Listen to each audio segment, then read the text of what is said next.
Hi, I'm Marty Collins. I work on the Windows consumer marketing team, and I'm going to tell you today about, we just recently launched our Twitter feed, and it was in concert with the Win 7 beta launch that happened about 3 weeks ago. We're a three-person team. We have a marketing manager who runs our outside of our own domain campaigns and programs on Facebook and YouTube. And then Marcus is our internal community manager, and he runs our team for our own domain properties. The reason why I say we're open 24 hours, we are not campaign-driven. We're actually a 365, 24/7 team. So we think about social media and the conversation about Windows all across the year. We're not based on campaign, which makes a big difference. We have 3 main assets that we built right now: YouTube, Facebook, and Twitter. The thing to notice here is, as somebody just referenced, they all talk to each other. So we feed YouTube content into our Facebook page. Our Twitter account shows up on our Facebook page. This is our Twitter page. MS Windows is our handle. This is what it looks like. This is the average amount of traffic we do. We do 5 to 7 tweets a day. We get 3 direct messages, and on average about 9 replies. But the point I wanted to make about the audience on Twitter, if you actually look at the traffic numbers for Twitter, they have about 4,000 page views a month, which is not that much when you consider a social networking site. It's all about who's on it, not the quantity of people, right? These are very influential, connected, early adopters. So I think anybody in this audience that works at Microsoft, this would be an appropriate place for you to talk to your customers. Our goals for Twitter are pretty simple. We wanted to personalize Windows, which is a pretty giant, colossal brand that doesn't have a lot of personality behind it. And we wanted to offer customer support, particularly around the Win 7 beta launch, where people could get it if they had questions or problems downloading it. And then we listened to product feedback. This was actually where we found out within 10 minutes of the beta going up that it didn't work with all browsers. We did not know that. But within 10 minutes on the Twitter feed, I found out that it didn't work with Chrome and Firefox. And we passed that information back to the ops team. Some of our success indicators are your followers growing, which people have talked about today? Are they retweeting you? Somebody else talked about that. Really shows a sense of authority. And your Twitter grade, which I'll show you in a minute how we watch our Twitter grade.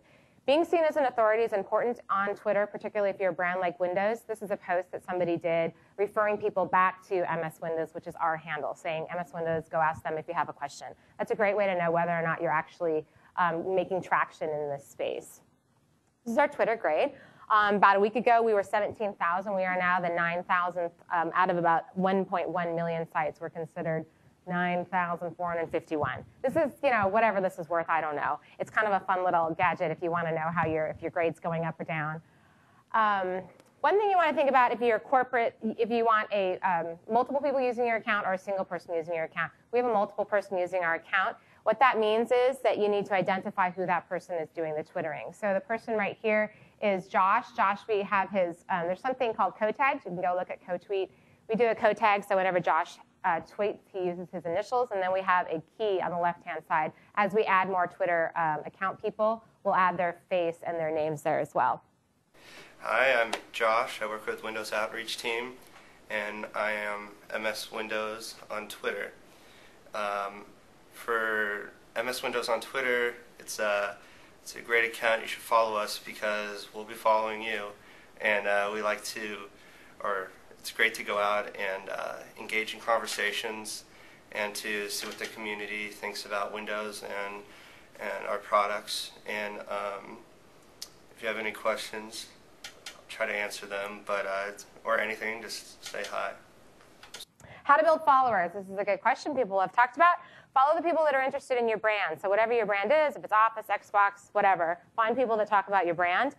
The best way to get followers is the out replies. If people are talking about something that's interesting to you and you engage in them, it's much like commenting on a blog.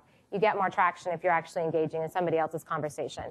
Give important information. This is something that you do have value of at Microsoft. Stuff that people don't already know or that will find interesting, and be responsive. If somebody asks a question, the last thing you want to do is ignore that conversation.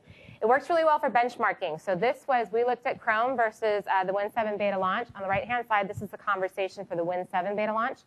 It actually sustained much longer than Chrome. Chrome is right here on the right. Chrome had a pop the day that it launched, but then it flattened.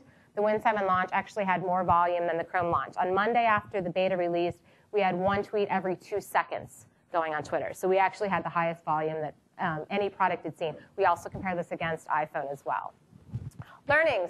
So it's very event-driven Twitter. It's all, and Aaron talked about the plane landing in the Hudson. It's all about events for the most part. People will talk around events, whatever that is. Content that works is we find people love the hints and tricks.